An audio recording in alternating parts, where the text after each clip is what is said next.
Everyone remembers the shit show that happened after a particular joke that I made, where the vast majority of mainstream comedians were actually celebrating what happened to me and saying that I deserved it. Most of the comedians who came out against me were far-left virtue signallers who do make up the majority of mainstream comics. What they didn't realise is that by supporting such consequences for comedy means that they were just opening themselves up to be subject to the same consequences themselves. They basically placed their careers at risk just for the sake of virtue signalling. I've been saying for a very long time that these things that the far left are pushing for would one day be used against them, because if there's one thing that the far left is well known for, it's eating their own. And it looks like they got hungry.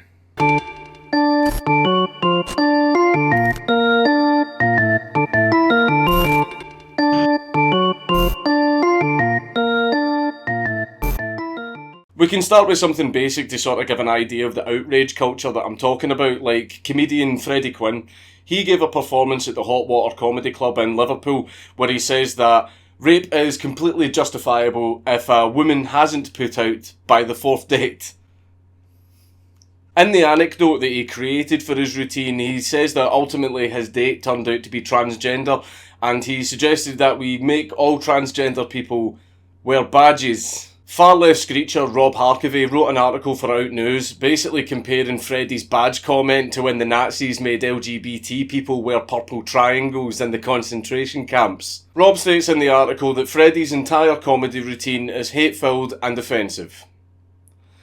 But then he goes on to say this about Freddie. So far, so side-splitting. Yes, folks, in the crazy madcap world of the portly, bearded, balding Quinn, rape is funny. You're complaining about a comedian's routine being hate-filled and discriminatory, but then you go on to make fun of him for his appearance, and then you even throw a nice little dash of fat-shaming in there as well. Imagine contradicting yourself this hard only 3 paragraphs into your article. It's okay when we do it. Rob then goes on to attack the comedy club for the comment that they gave over the routine. In a not unexpected cop-out, a spokesperson for the Hot Water Comedy Club told Out News Global, "We do not censor. All content is owned by the comedian himself rather than by us. We are just a platform." Rob already tried to mislead you with the title "Comedy Club stands by when is rape justified comic." Supporting someone's right to say things is not the same as supporting the things that they say.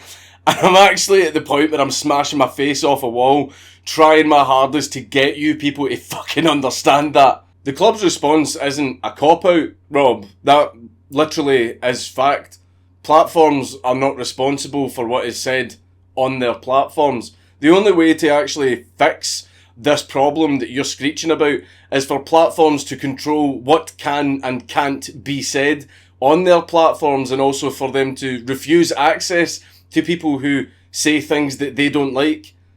Literal control of speech. And with the way things are going right now, in order for a platform to actually be successful and actually be well respected, it has to have a respect for freedom of expression and freedom of speech. Cough cough. The article gets even funnier when Rob gets a quote from trans activist Jake Graff, and he actually genuinely said this. Not only is the comedian in question advocating for rape, he then begins a torrent of transphobic slurs which are surely tantamount to hate crime. Advocating for rape. The man is a comedian. In a comedy club. With a microphone in his hand. On a stage. Telling jokes.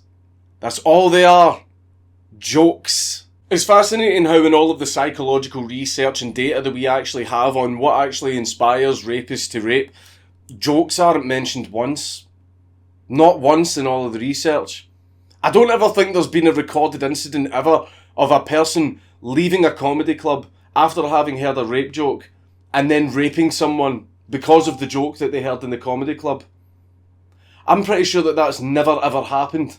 But if anyone does come across a recorded case where someone was actually raped because the rapist heard a joke, then get back to me.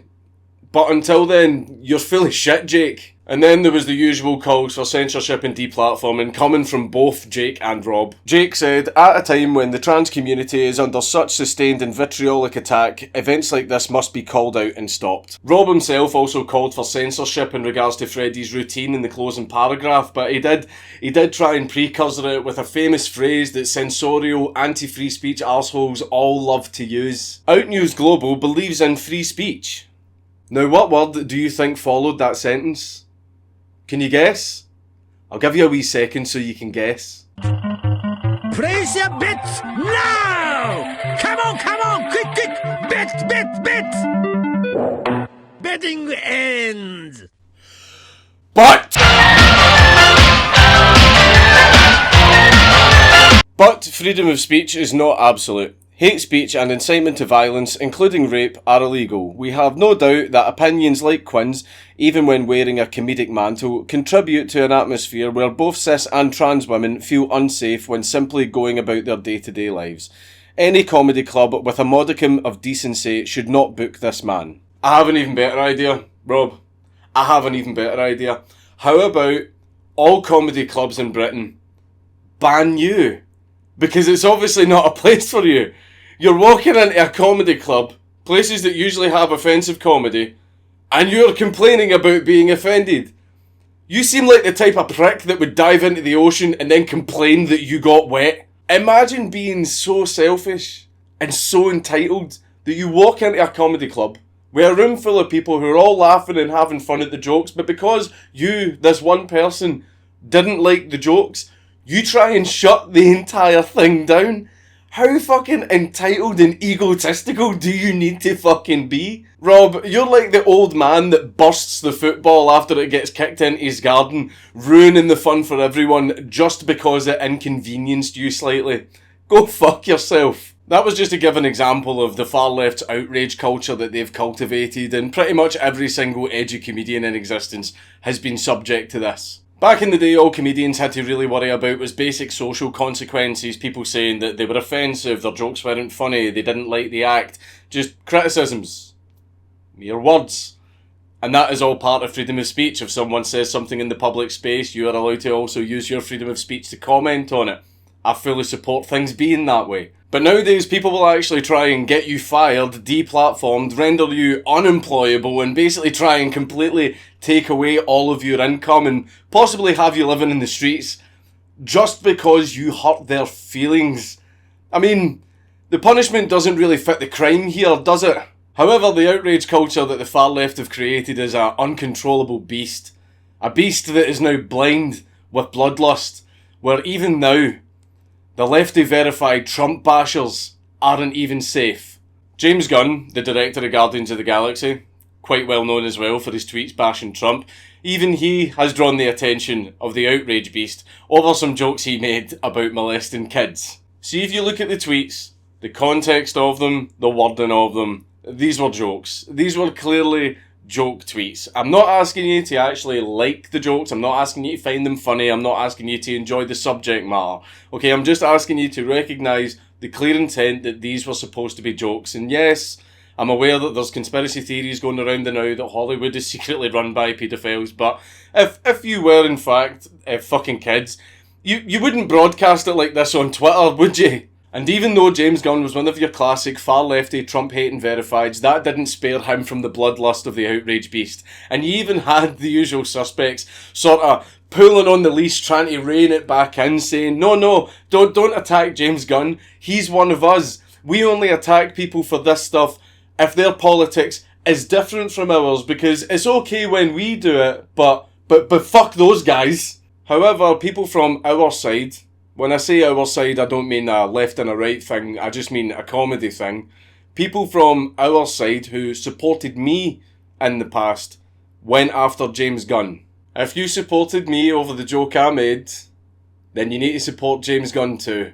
Because he is in pretty much the exact same scenario that I was in, where I made a joke, people didn't like the subject matter, people get very offended, and then people tried to associate me with what I was joking about and tried to paint me as something I'm not based on some edgy jokes that I made. James Gunn is literally going through the exact same scenario right now. You don't have to like James Gunn, you don't have to like the jokes that he made, you don't have to not be offended by the subject matter, and you definitely don't have to enjoy the subject matter. All I'm asking is, if you supported me, then you need to stand by your principles and recognise that, just like me, James Gunn has a right to make these jokes, even if you find them distasteful. You are more than welcome to criticise the jokes that he made, because that's just all part of freedom of speech, but see, to call for him to be fired and basically lose his income just because he offended some people, again, the punishment doesn't fit the crime. I do understand that Disney is very, very different when it comes to firing people. They usually nuke someone if they've got the tiniest bit of controversy attached to them, but the point still stands. Maybe he is a pedo. But even at that, you need to look at the stuff that he said and view it objectively. See if you can see that it's sort of, he's making an attempt to make an edgy joke, then you need to recognise it as an edgy joke. Again, you don't need to like the joke, you don't need to find it funny, you just need to recognise its intent. Because see, deliberately ignoring the intent of something that someone said so that you can then go after them because you disagree with them politically is the exact same thing that I went through. There are people out there who know for a fact I was joking and know that I was just trying to be edgy. But see, just because they don't like where I stand politically, they completely put the blinders on and ignore that fact just so they can go after me and keep calling me a Nazi, racist, bigot, blah, buzzwords, right? I'm not asking you to find the joke funny. I'm not asking you to like the jokes. I'm just asking you to recognise they were intended as jokes. Because look at what I went through. That's not a cycle we can allow to continue. Another person who drew the attention of the outrage beast was Dan Harmon over a sketch he made back in 2009 where he travels back in time and rapes serial killers as babies to prevent them from becoming serial killers. But like in my video as well, Dan actually provided context and he also warned people that it was offensive. It's a little bit extreme for my liking, but I would like to give credit to Dan Harmon, credit where credit is due, for creating a comedy sketch so extreme that I wouldn't even do it. But the video is so ridiculous, so outrageous, that there's just no way that it can be taken as anything else but a joke. It's an extreme joke, I'll give you that, but there is no way that it can be taken as anything but a joke. And as usual, the outrage beast came and demanded that Dan Harmon be fired, but Dan was very, very lucky because Adult Swim basically told the mob to go and fuck themselves. And then finally, we have one of the biggest virtue signalling soy boys out there. I'm sure you've all heard of Trevor Noah, a man with an absolute burning hatred for Trump. There isn't enough time in the day for him to hate Trump enough. It's got to the point where hating Trump literally is his job. It's literally his job to hate Trump.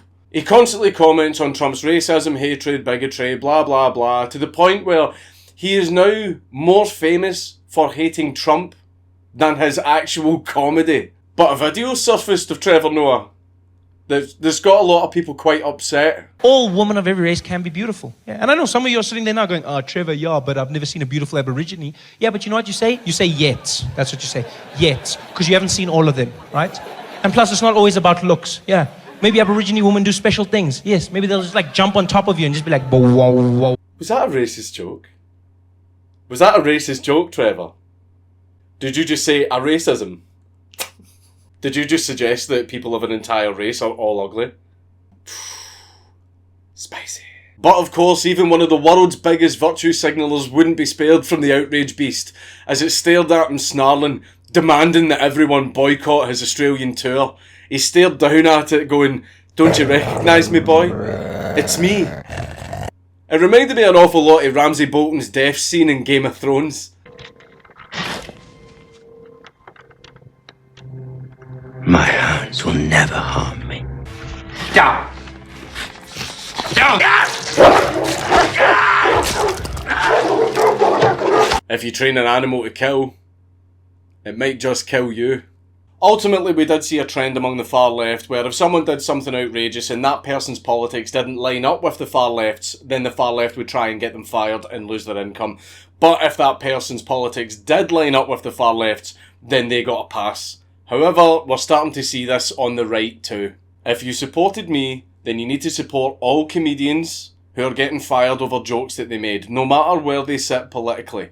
If you want to criticise the joke or be mad about the joke or just say that you didn't like the joke, then that's fine, do that. But to actually try and get someone fired, lose their income and possibly be rendered unemployable for the rest of their lives just because your feelings got hurt is just an absolute scumbag thing to do. And yeah, I understand that some of these guys are millionaires, but comedians who are just starting out can be subject to this as well. I've been in the situation where I couldn't get a job anywhere. I was completely unemployable and I was pretty much penniless, and it was a fucking really shitty situation, but thankfully you guys helped me turn that around. God bless Patreon. It's just going to end up getting to the stage where comedians are going to be too scared to tell certain jokes. They're going to alter their entire act and they're just not going to push the boundaries of comedy itself, because internally they'll be thinking it's just not worth risking my career to actually try and develop and push the career that I'm in. Basically, comedy is going to end up fucking boring. If comedy is subject to so many restrictions, then it's just going to end up fucking boring. And even if you don't line up with a person politically, that doesn't mean that you don't like what they create.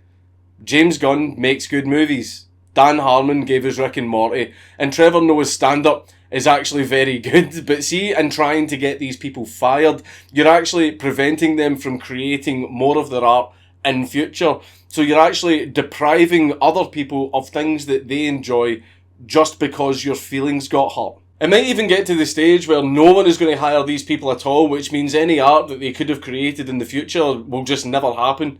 You're basically depriving the world of what could be great comedic content just because your feelings got hurt. It's just, I can't imagine anything more fucking selfish. If there's a stand-up act, comedy sketch, actor, literally anything that you don't like and you find offensive, just don't go to their comedy show, don't watch their movies, don't buy their DVDs, don't listen to their podcasts, just don't go near it.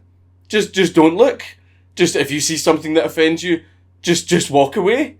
Just turn around and walk away. You'll be fine. You should try it actually. You'll find out that it actually works a hell of a lot better than trying to control what everyone can and can't see just to satisfy your sensitive emotions. Basically, if there is something that you don't like, don't be around it. Don't instead call for it to be banned, because it just makes you look like a censorious arsehole and a piece of shit. Your principles should apply to everyone, even people you don't align with politically and even people that you don't like.